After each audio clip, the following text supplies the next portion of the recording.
ಎಲ್ಲರಿಗೂ ನಮಸ್ಕಾರ. ಈಗಾಗಲೇ ಸ್ವಲ್ಪ ತಡ ಆಗಿದೆ. ಇಷ್ಟೊತ್ತಿಗೆ ನನ್ನ ಲೆಕ್ಚರ್ ಮುಗಿಬೇಕಾಗಿತ್ತು, ಶುರುವಾಗ್ತಾ ಇದೆ.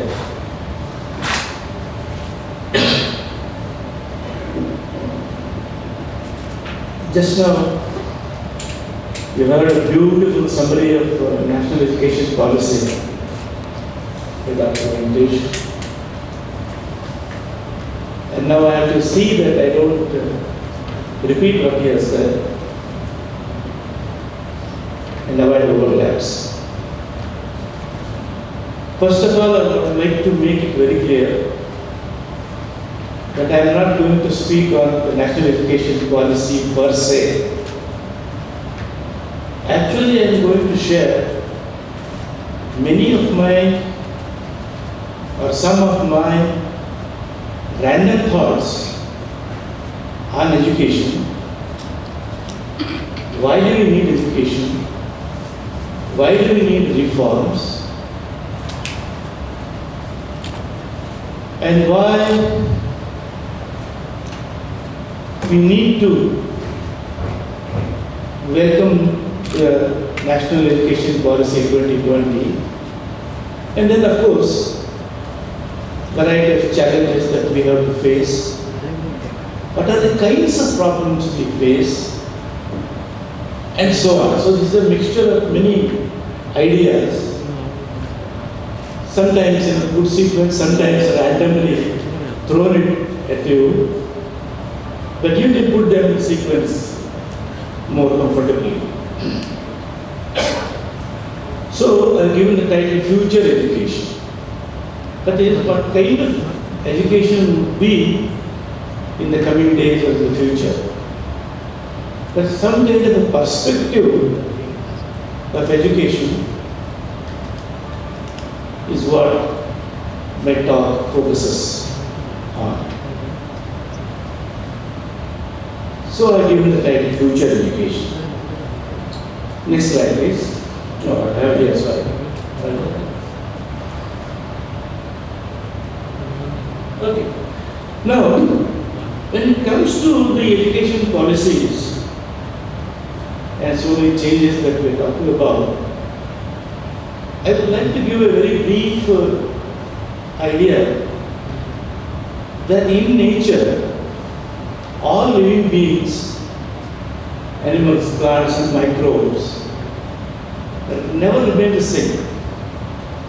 They are all subject to change, which we biologists call evolution. So all living being organisms are subject to evolution.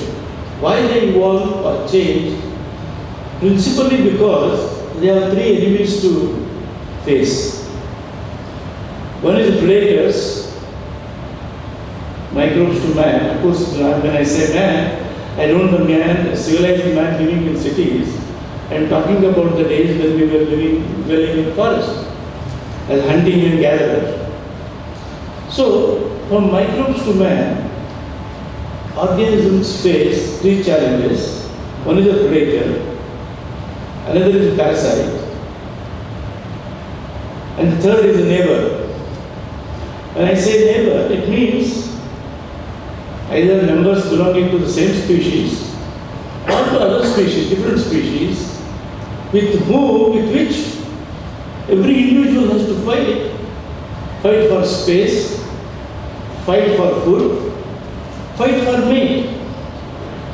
So, all organisms have these three major challenges.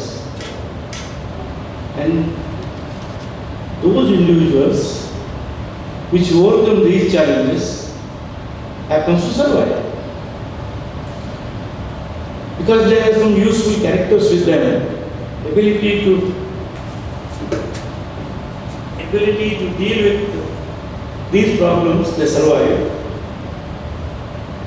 And they could fight with the predator, they could withstand parasites, they could find a mate, they could grow, eat, reproduce. So they could do that. Those who could not, they succumb, they die. Because they did not have useful traits. When I say traits, it actually means, I mean genes. So those individuals which had good genes survive, leave behind those genes, the progeny, and this goes on. And this process, actually Darwin called natural selection. So through natural selection, genes are filtered in the sense, good genes or useful genes are favored, others are unselected, and this is how organisms keep on evolving. Now why I am saying this, is similar things happen in the education system. I said here, for example, all living beings evolve. Of course, here the education system, we had only to recall that we have evolved from Gurukul system to the present. I don't want to describe that as a topic by itself. But let me go to the next. Now, universities, for that matter, all education institutions, are also organic entities. If they are organic entities, they are also subject to evolution. Evolution means change, transformation, modification, so that they survive the prevailing constraints, pressures, and still be successful. That's what it is. So as a result of this, or because of such pressures in nature, in the post-independence India, we have had over 20 education commissions. Sometimes they are called committees. I don't know what is the difference between commission and committee. There could be very subtle difference. Dictionary will say commission is equal to committee, committee is equal to commission, but there could be subtle difficult differences that I don't know. Whatever that is, there were more than 20. The first one was by Bharat Ratna, Dr. Sarvepalli Radhakrishnan, and I consider that as still the best report. It is about 500 plus pages, beautifully written, pleasure to read, the language, everything, because he was a great teacher himself. He was a world teacher for that matter. He is a great spiritual leader, philosopher, and so on. In fact, his first MA project was published as a book that is Hindu View of Life. That was his MA project work actually, that came as a book. He was a great man, and then subsequently even bureaucrats have been heading these educational reports as if the bureaucrats are the experts. And I don't want to talk about Kasturi Rangan. I know him personally, the nice man. But whether he is an educationist, I leave it for people to worry about it. He's a great scientist, space scientist, absolutely no issue. But then he was also heading Western Ghats, and we know what happened. There were subsequently all of those are critical issues, controversial issues. I don't want to talk about that. But anyway, the Kasturi Committee has given the latest report. So, anyway, the point is that all these committee reports are meant to reform education system. That is the idea. Each committee has its own perspective. They have given their ideas and we keep revising them. Now, these reforms are responses to prevailing pressures. That's what I said. Like in nature, under the prevailing pressures, organisms evolved, education system also evolves in civilized society under prevailing pressures. Accordingly, see, we need to understand. What I am trying to say is, just because government has given educational policy, it is forcing us to accept, we have to accept. No, that is not the issue. The issue is the reforms are meant for betterment of the society, and that we should understand, and it is high time now because the world is moving very fast now. And therefore we need to accept it, necessarily define further over it, not an issue. And that includes NEP 20, which we have to accept because it is for reforming, and reforms are necessary. I will also try to explain why the reforms are necessary. Simply saying reforms are necessary will not convince anyone. Okay. First and foremost, national education policy, that is 2020, is to repurpose education. Change the very philosophy of education to withstand local and global conditions. That is the underlying philosophy. These are my imaginations, okay? As a scientist, I look at, I have read the report, I give suggestions, all we have done. But the point is, now when I look at it, this is what I feel, and I try to impress upon you that this new policy is to repurpose the very philosophy of education. It is not something, some changes here and there. No, that is not the purpose. The purpose is totally different. We need to read why education, make it relevant. That's the thing.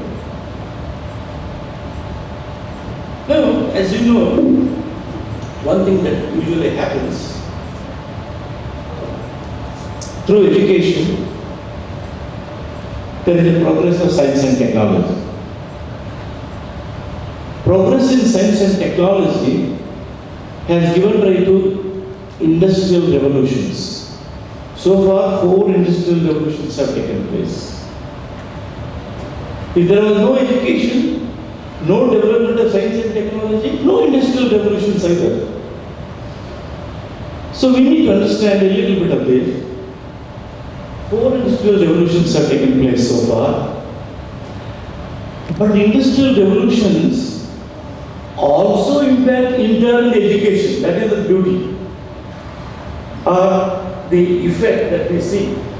Industrial revolutions also demand that the education system changes to meet their requirements. So the education, science and technology and industrial revolutions impact each other. That's what I'm trying to say. The first one was, these are referred as IR 1.0 to IR 4.0. Okay? First one was mechanization, mass production, and automation. Today, Internet of Things. I'll explain these a bit more in the next class. Now, major industrial revolutions. See, first one, IR 1.0. What we call, took place in England because we could harvest the power of water and steam. The railway engine, for example, was a classic example at that time. And then weaving looms, this brought about textile revolution. In about around 1780 in UK. And here I would like, as a side comment I would like to make, England doesn't grow cotton. But they brought textile revolution because they exported all the cotton from India, took it there, made cloth because of this revolution and sold us back. That's why Gandhi said, we'll burn all this Videshi cloth, this and that. So that's the history. But we grow so much cotton, but the revolution took place there. Alright. Now the second one took another 100 years for the revolution. Around 1870, this was driven by electricity. When Thomas Alva Edison found how to generate electricity, that was a great boon and it was possible for mass production of things. Because we could have assembly lines and mass production of goods, could be like medicines or anything. The third one took again another roughly 100 years. That was in the mid of last century. And that was automation, and this automation of industrial processes was possible because of progress in electronics. Electricity was there. Now electronics came in the picture, it made progress, so automation became possible. So that you schedule time, everything, go home, whole thing will work on its own. That's what happened. But look at it, the fourth revolution. Fourth revolution did not take much time, hardly 2 decades time. That is, between third and fourth revolution, there is hardly 20-25 years time, and fourth revolution has come. Fourth revolution is highly complex. It's the digitization, because it uses cyber physical systems, and as a result, this fourth industrial revolution has a massive impact. And also, it works very high speed. We are right now in fourth industrial revolution.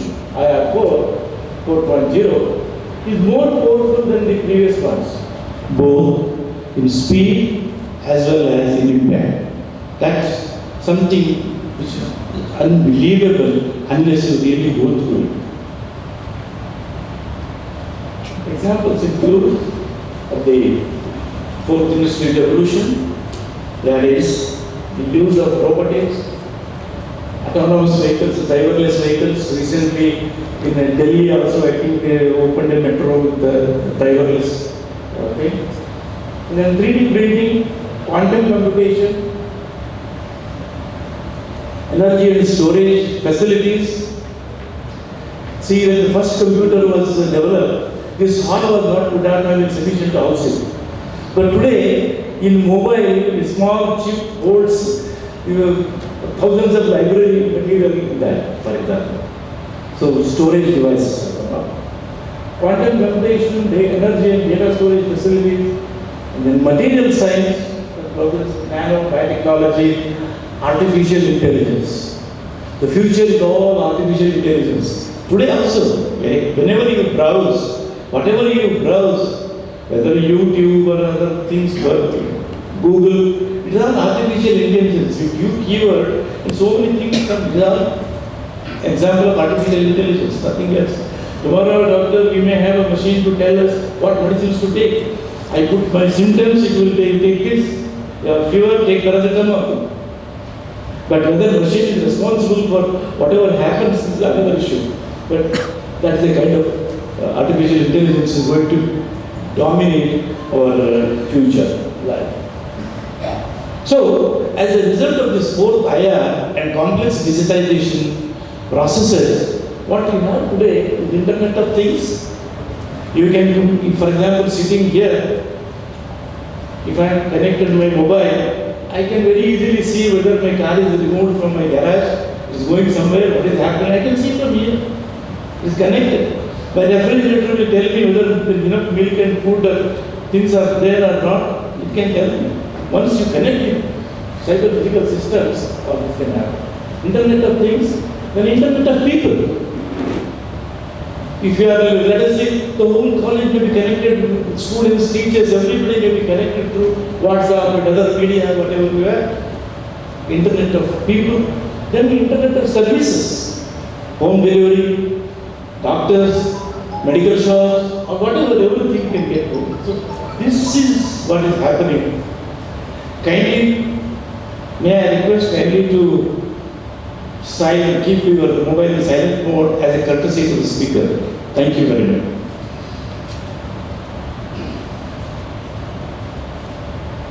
So, now one of the serious problems which we have to worry is that what is known as technology-driven disruption in jobs.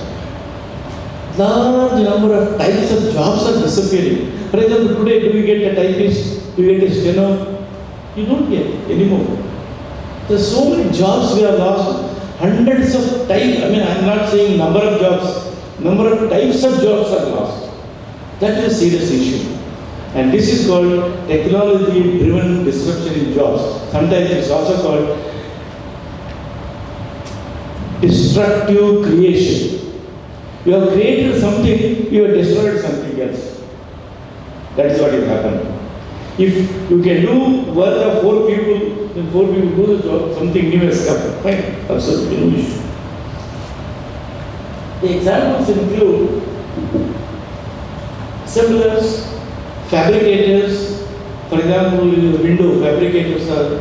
It's a question of time, another 10, 15 years, there won't be fabricators. There will be ready-made things you bring and fix it. That's all, nothing more than that. Then bank tellers, already bank tellers are regular. Cashiers, again you don't need because you get it from ATM and other things. Or bank transfer, PATM, whatever, all things happen.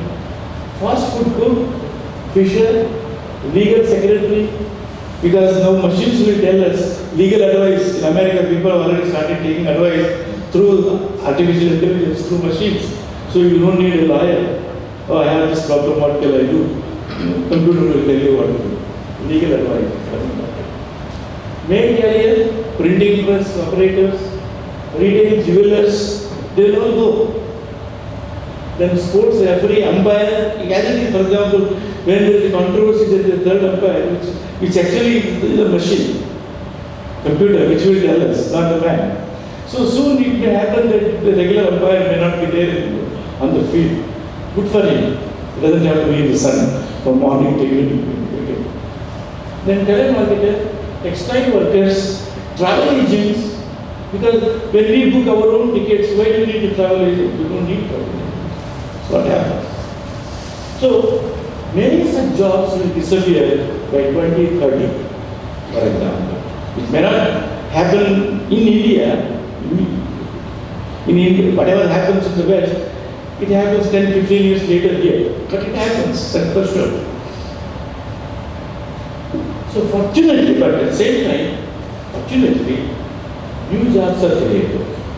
That is the best part of this. Otherwise, whole thing would be gloomy. Only loss of jobs, disruption in jobs, then what do you do? Fortunately, new jobs are created, but the new jobs require new skills. Naturally. Earlier, someone was telephone repairing a land phone, now he has to repair a smartphone. It is as simple as that. Okay? So, this is the need to reform the education system. So that our students and stakeholders can be competent with the new skills required in the changing scenario at the nation at the global level. So, therefore, educational reforms become essential and NEP is in that step. So, what is the way forward now? How do we go about it? I have a sort of thought of 3.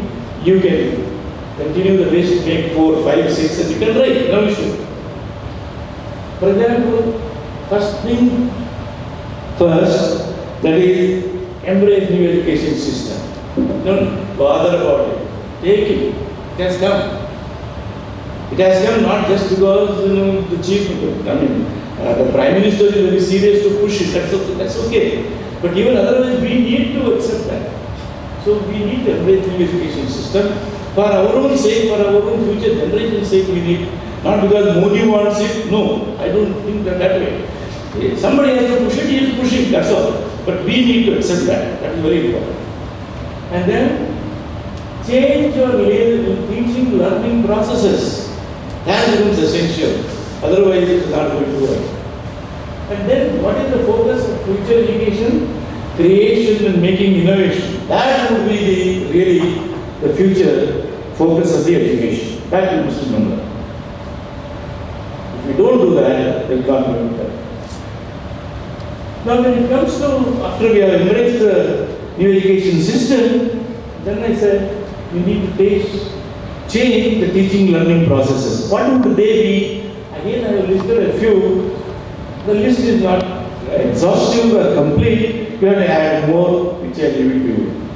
Some of these which I have listed are using virtual classrooms and labs. It is very essential now. We have to do that. Then blended learning, combine offline, online, both. Then group learning, you need to do that. So that in group, you can problem solve, etc. if possible.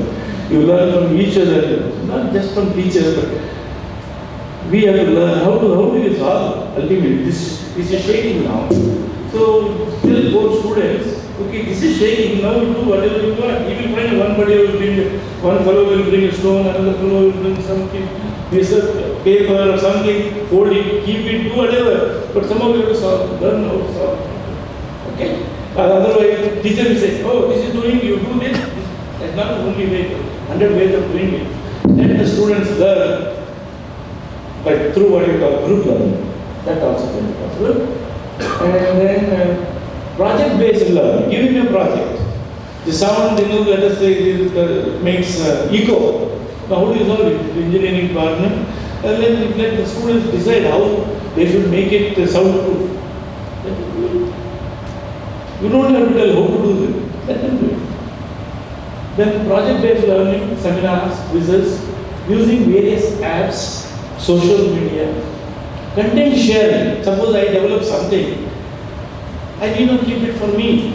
I can put it on a YouTube or a browser, wherever, and let others use, other colleges, or somebody can use it. Content sharing. Earlier, content sharing was never possible. Today, content sharing is possible. You develop a content, put it on a website or on a YouTube, whatever, others can share it and learn and use it. So that is how things are going to be. And then offering transdisciplinary course. This is the terrible. This is really going to be a challenge for teachers and those who evolve curriculum and those who have to learn. And that is not as simple as it appears. One is evolving curriculum is the art. You cannot take some books and sit and write 4 units and say this is syllabus. No. That's not syllabus of the head and the tail, the body. It has to be evolved properly. No doubt we see Ramayana for 1 year episodes or in 3 hour movie. But there is a sense of completeness from beginning to end. You can't cut here and there and say this is Ramayana. It can't happen. So developing curriculum itself is an art, and it has to, the people who are involved in that must have a perspective subject. Perspective larger subject as such, fundamentals on one side, advances on the other side. Only when they have perspective they can. For example, I'll tell you, today we study economics without studying statistics and mathematics. Have we produced great economists in the country? If we have produced how many? In Karnataka we talk about national level. At national level we talk about Manmohan Singh, who the third. Doesn't happen. Let a physics and mathematics student learn economics, he will be on the top. But that doesn't happen. And what good is the commerce without the sound knowledge of economics? And what is good is the management without the knowledge of commerce?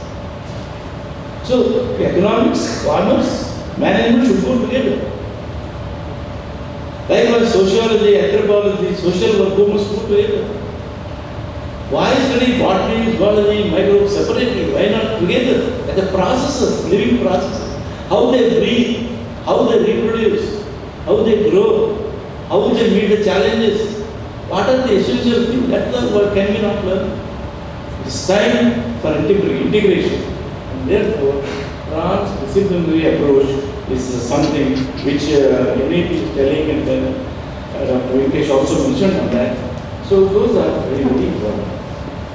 Okay, but they are very challenging also. It's not that simple, because we created what we call the microbiology department because each one could become another department, right?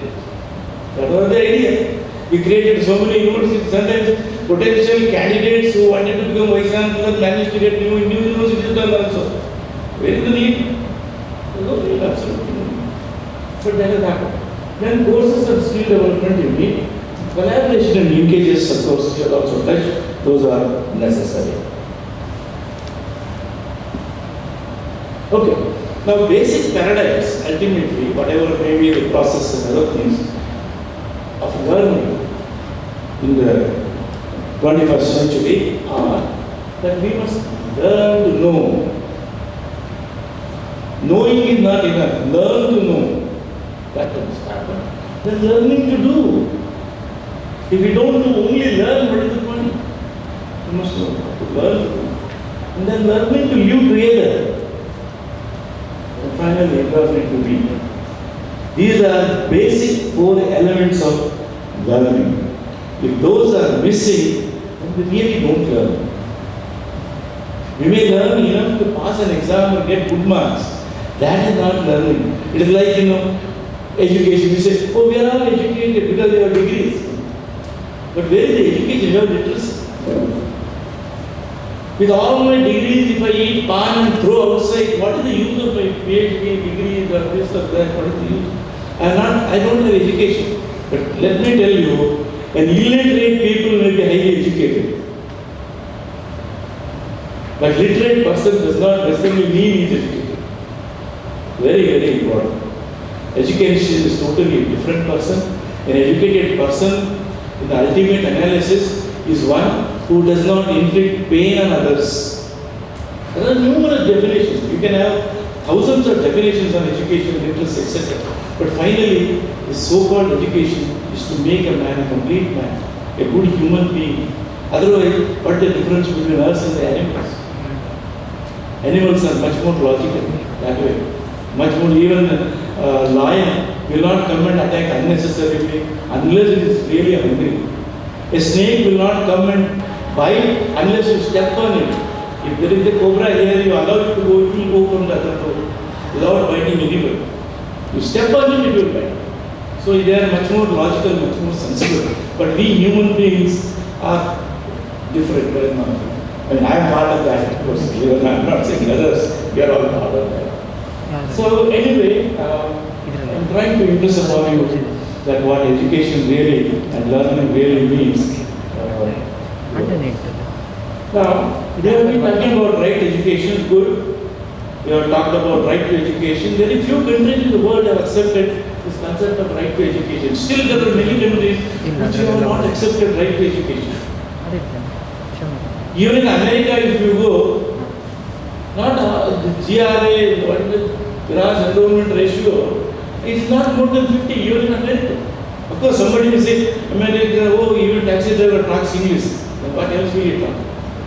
This is mother tongue. So let us not worry about that. But there are also illiterate people not going to dropouts after school and all that.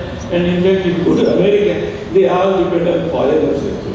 For everything is done by people who have migrated there. Okay? The CEOs of top industry companies are Indians, for example, you know that.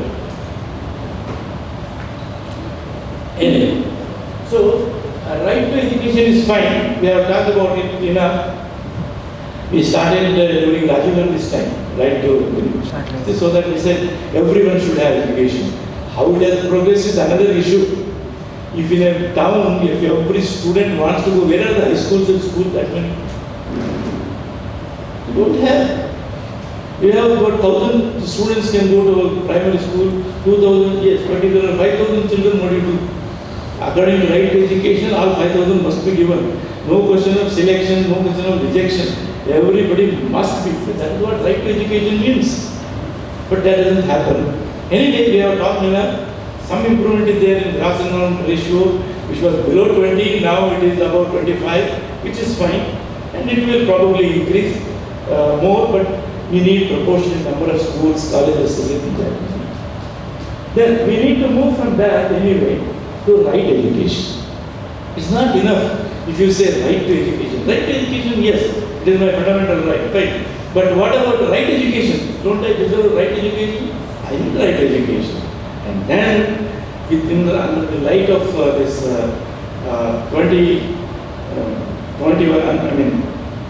NEP 2020 and the global pressure of the 21st century, we need right way of education as well. Three different things. Alright? That is a must. Otherwise, what do we do with getting certificates? What will the gain? We have certificates will not help. Today everyone gets 80, 90, 100%. Sometimes even in languages. Yesterday, like they were telling me, people are getting above 90, even 100. How on earth they get? We had difficulty passing 35, 40 those days. English was so difficult. We all came from Kannada medium. We were happy if we were passing. We were going to college. That was the So today they get 90, 100. In some colleges in Delhi, cut off mark 100. How it can happen?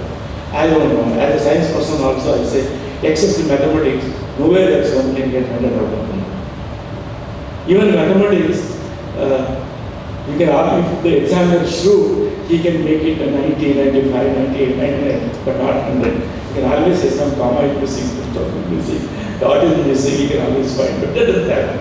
Today, we are happy to. We want to be happy.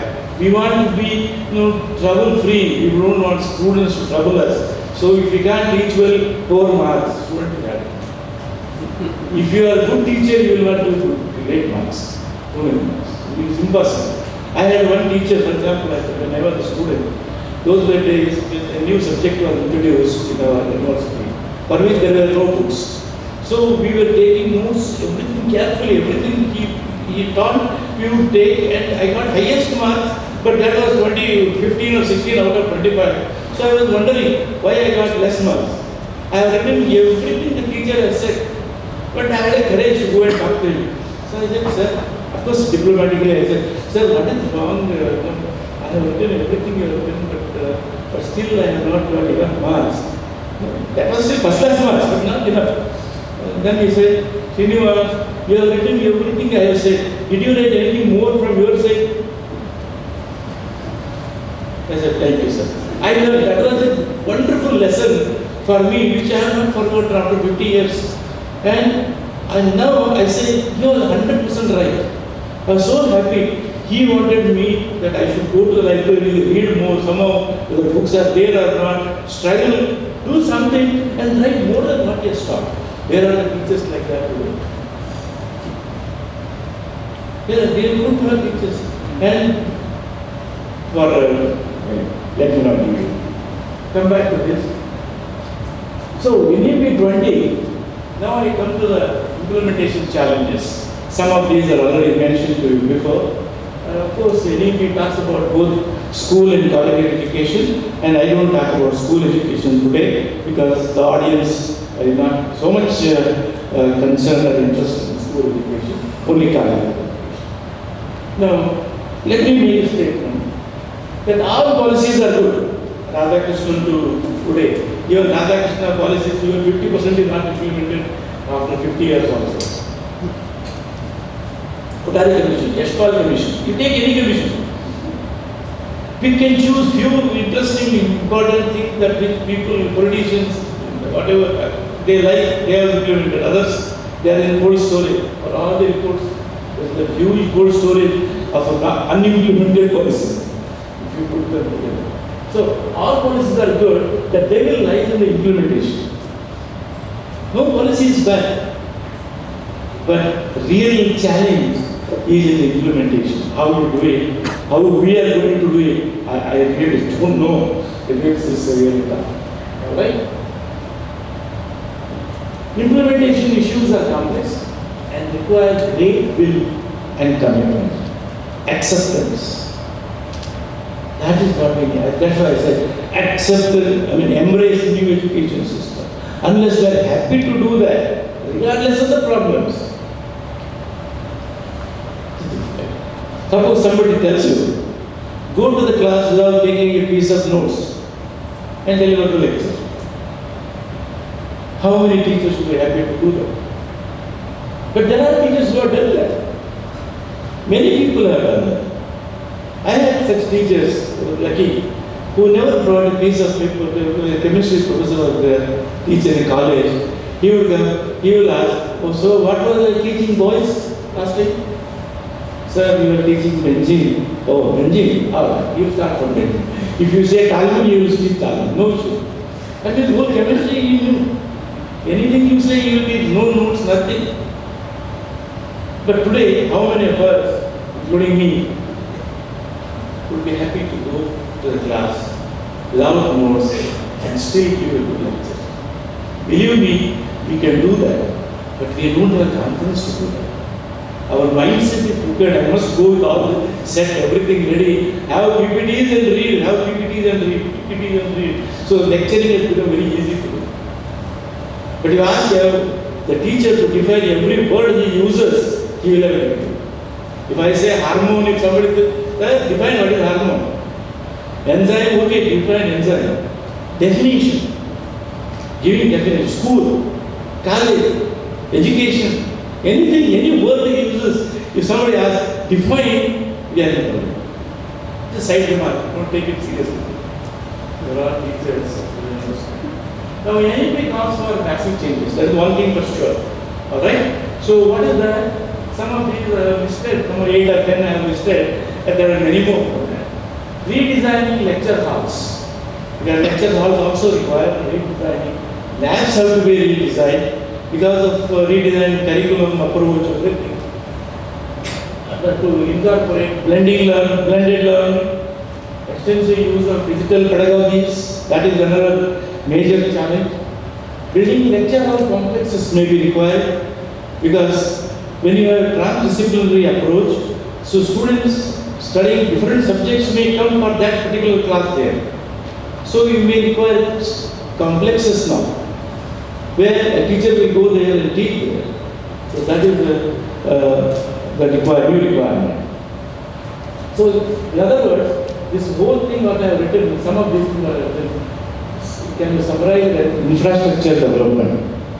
Then creating school systems, this is another issue. We have to have a school of biological sciences, school of physical sciences, school of liberal arts, whatever, languages, and so on. Then that will bring many oppositions. Head is required. Who will be the head? Now everybody is interested in becoming head. What is the use of becoming head? Teaching is much more enjoys pleasure, not the headache that people want. Redesigning curriculum, I talked about it. There are two issues for redesigning curriculum. One is the integration of borderless courses. The second is the NEP suggests many multiple entry and exit options. Therefore, this is really challenging. Somebody can leave after first year, somebody can leave after second, third. Now, what certificate will you get and go when we use it first year?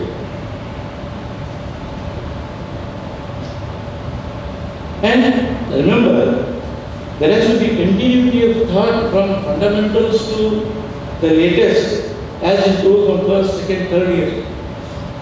So the ideas, continuity of thought has to be maintained when syllabus is made. It is not just take a book, take few topics and say this is your syllabus. That may be syllabus, not curriculum. So those are the greatest difficulties. Integration also is difficult. How do you integrate different subjects? So that is a real challenge. It's not easy. Our regular board of filling members will not be able to do that. Let me tell you. I know many of these. So the challenges are going to be now, fourth, economics of subject teaching. This has to be nicely managed with fixed affiliation but generalized engagement. What I mean is, for example, there is in a college, there is a lecturer in mathematics. Okay. Now, mathematics is required for even art students, students of economics, students of physics, students of biology and other subjects. Time is up. 5 minutes. So, though he belongs to the department of mathematics, but his engagement is for all the subjects. So, this has to be organized properly. And then there is a need to promote critical thinking, creativity, making innovations. These have to become part of our teaching learning processes. And then enhancing competency of teachers. This is the biggest problem is, how do you convince our teachers use new pedagogies, overcome reluctance, and use digital divide into that. There will be enormous digital divide. We talk about the economics and other divides, urban, rural divide, etc. Now the new catchword is the digital divide. Students will be far ahead of teachers. Teachers will be more reluctant to use the digital device, so it creates problem. My driver knows how to use my smartphone better than I do. You know many things I don't know. You know the TV remote, if you look at it, hardly 4 functions we use, 4 buttons we use, there are n number of buttons there. We don't know how to use that, but children know better. They learn, but we don't. That is the problem. Then accept new roles. This is very important. Accepting the new roles with open mind and commitment, a change in the mindset of teachers is needed. So this is a serious issue. For want of time, I am not going to discuss that. Then institutions need flexibility in the appointment of faculty. Institutions, whether college or university, should be given freedom. If you are given some 100 slots, fine. Tell the college, okay, you are given 100 faculty members, we pay for 100, but you appoint whomsoever you want. Whatever subject you want. That freedom should be given. Because the college knows oh, here I have this something different, something, sometimes somebody has to teach all the digital things, so I need a person who is expert in that. They say, no, you have sanctioned course in this department, no. You give them the total number, let the college decide. So academic freedom is necessary. And then of course another challenge is doing away with affiliation system. I am not going to that. Each one is a topic by itself. You can take 1 or 2 hours talking about each one. Then converting mono-faculty institutions into multi-faculty institutions is another difficult proposal for us. Then phasing out many education colleges. This is also NEP has suggested. B.Ed colleges, how they do it, I don't know what's going on. So new roles of teachers are, they will serve more like facilitators, mentors, guides, philosophers, and more than anything, as the lifelong learners. They have to remain lifelong learners. Two most crucial aspects of new education system, to put it on focus, are one is creativity, another is innovation, making innovation, continuous basis. These become essential component of any education system for the 21st and for subsequent centuries. So I will end up by saying that the illiterate of the 21st century will not be those who cannot read and write, but those who cannot learn, unlearn, and relearn. Ali Toffler has said this is the one philosophy with which we have to go. And just to give a bit of information, this book, which I happened to bring out last year, gives many aspects useful to the colleges, college development. So with this, I thank the organizers, principal, management, and others for giving me an opportunity to be here with you this morning and share some of my random thoughts. I hope these thoughts will be useful when you take up panel discussion. These are to provoke you, to make you think, make you angry, make you aware, call anything. But the idea is, I hope some of these, my random thoughts, will be useful. Thank you all. Thank you very much.